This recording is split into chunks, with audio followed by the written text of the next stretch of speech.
Le 20 mai 2026, le gouvernement des États-Unis a inculpé Raúl Castro pour meurtre.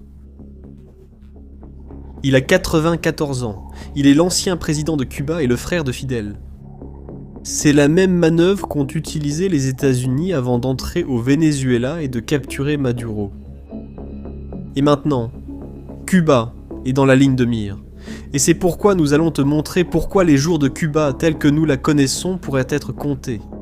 Pour comprendre ce qui se passe, tu dois voir Cuba telle qu'elle est réellement aujourd'hui. Pas le Cuba des affiches de la Révolution, pas l'île qui apparaît dans les documentaires avec des voitures anciennes et de la musique dans les rues. Le Cuba de 2026 est un pays plongé dans l'obscurité, littéralement. Imaginez la ville de La Havane à 10h du soir, sans une seule lumière allumée, sans feu de signalisation, sans hôpital en fonctionnement, sans ventilateur, juste la chaleur, l'obscurité et le silence. Cela s'est produit au moins 3 fois en mars. Tout le réseau électrique de l'île s'est effondré. 3 fois en un seul mois, 11 millions de personnes se sont retrouvées sans électricité. Les hôpitaux ont cessé de fonctionner, des opérations chirurgicales ont été annulées. Des familles cuisinaient au bois sur le trottoir.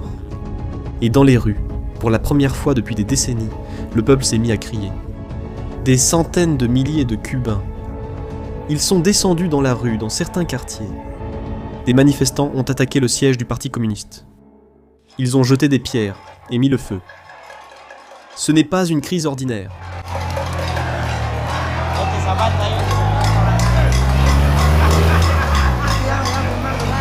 Ces gens ne protestent pas contre une coupure de courant. Ils protestent contre 65 ans. C'est le signe que quelque chose est en train de se briser à l'intérieur de Cuba.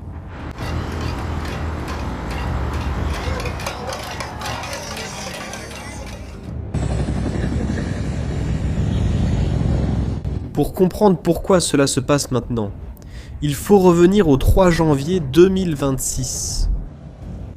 Cette nuit-là, des forces spéciales américaines sont entrées au Venezuela et ont capturé Nicolás Maduro.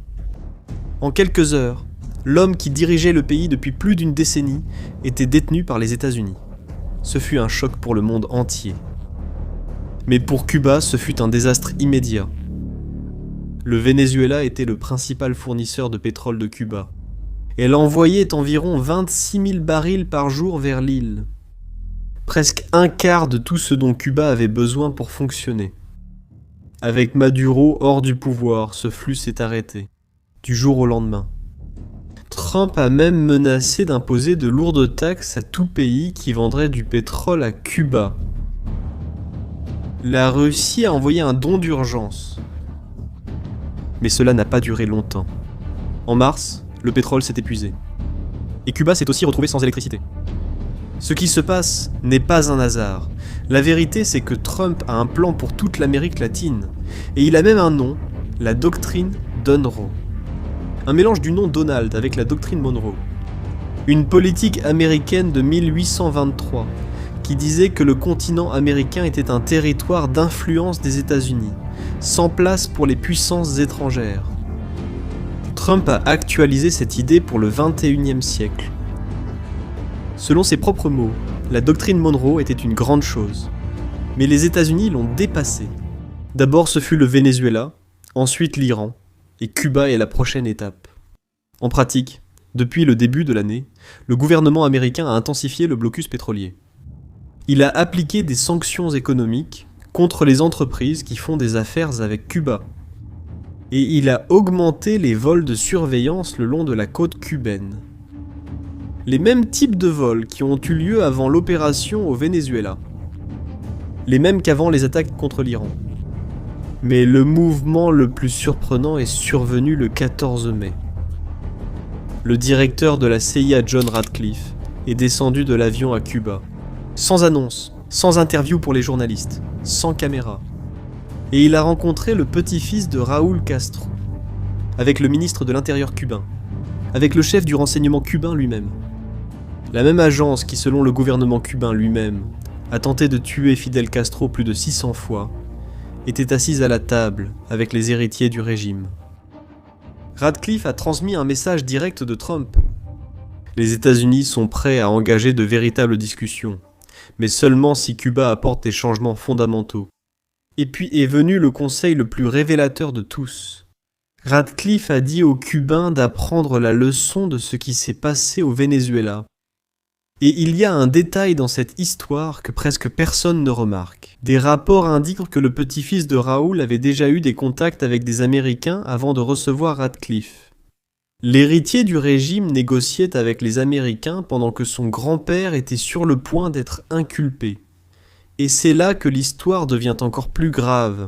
Les accusations contre Raúl Castro remontent au 24 février 1996.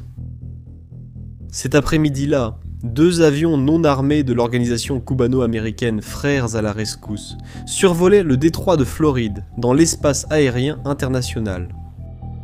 Des chasseurs militaires cubains ont abattu les 2 avions. 4 hommes sont morts, 3 citoyens américains et un résident permanent. Des volontaires qui aidaient les Cubains à fuir par la mer. L'acte d'accusation affirme que Raúl Castro, alors ministre de la Défense, a réuni des chefs militaires et a donné l'ordre de tuer.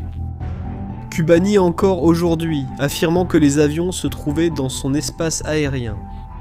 Mais un organisme international de l'aviation a conclu le contraire. Les avions ont été abattus dans l'espace aérien international. 30 ans plus tard, les familles de ces victimes étaient présentes lors de la cérémonie à Miami, où l'inculpation a été annoncée.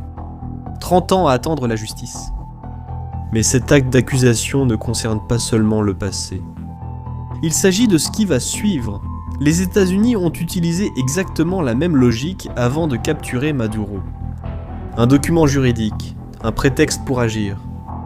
Maintenant, Raúl Castro voit son nom figurer dans un acte d'accusation américain. La même semaine, le journal Politico a révélé que le Pentagone a déjà des options militaires sur la table.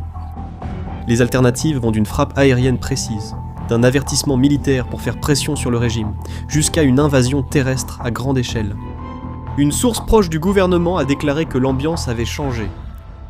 L'idée était que Cuba céderait face au blocus pétrolier et aux victoires américaines au Venezuela et en Iran. Mais les Cubains se montrent plus résistants que prévu. Sauf qu'envahir Cuba n'est pas la même chose qu'envahir le Venezuela. En mai, le site Axios a révélé que Cuba possède plus de 300 drones militaires. Les mêmes types de drones que la Russie a utilisés en Ukraine et que l'Iran a utilisés au Moyen-Orient. Testés en situation de guerre réelle. Et maintenant, ils sont à 150 km de la Floride. Et Axios est allé plus loin. Selon des documents secrets du gouvernement américain, Cuba n'est pas seulement armée. Elle discutait en interne de l'utilisation de ces drones pour attaquer la base de Guantanamo, des navires militaires américains, et même la ville de Key West, en Floride. Le gouvernement américain ne voit toujours aucun signe d'attaque imminente, mais le fait que Cuba ait eu cette discussion a changé les plans du gouvernement américain. Et il y a quelque chose d'encore plus profond derrière tout cela. Quelque chose qui explique pourquoi Cuba compte autant pour les États-Unis, au-delà de l'idéologie. Depuis au moins 2019, la Chine exploite une base d'espionnage électronique à Cuba, installée à seulement 150 km des côtes de la Floride. Capable de surveiller les mouvements aériens et maritimes américains sur plus de 14 000 km. La Russie conserve aussi des bases de renseignement sur l'île. Pour Trump, Cuba n'est pas seulement un régime communiste voisin. C'est une base permettant à ses ennemis d'espionner les États-Unis de près. Mais alors, à quoi pouvons-nous nous attendre à l'avenir ? Eh bien, il y a 2 options. La première est l'accord. Trump a déclaré publiquement qu'il croit en une solution diplomatique. Le petit-fils de Raoul est déjà en train de négocier. La CIA a clairement indiqué que l'offre est sur la table, mais qu'elle ne durera pas éternellement. La deuxième option, c'est la force. L'inculpation existe. Les options militaires existent. Les vols de surveillance existent. Et Marco Rubio a dit très clairement « Je ne pense pas que nous pourrons changer l'avenir de Cuba tant que ces personnes seront au pouvoir. » Rubio est le fils de Cubains qui ont fui le régime.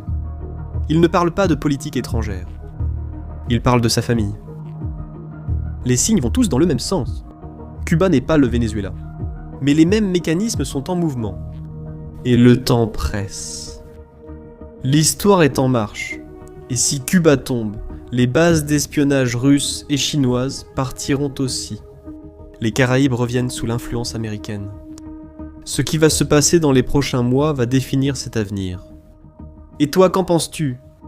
Tu crois que Cuba va tomber par la voie diplomatique ? Ou bien ce sera par la force ?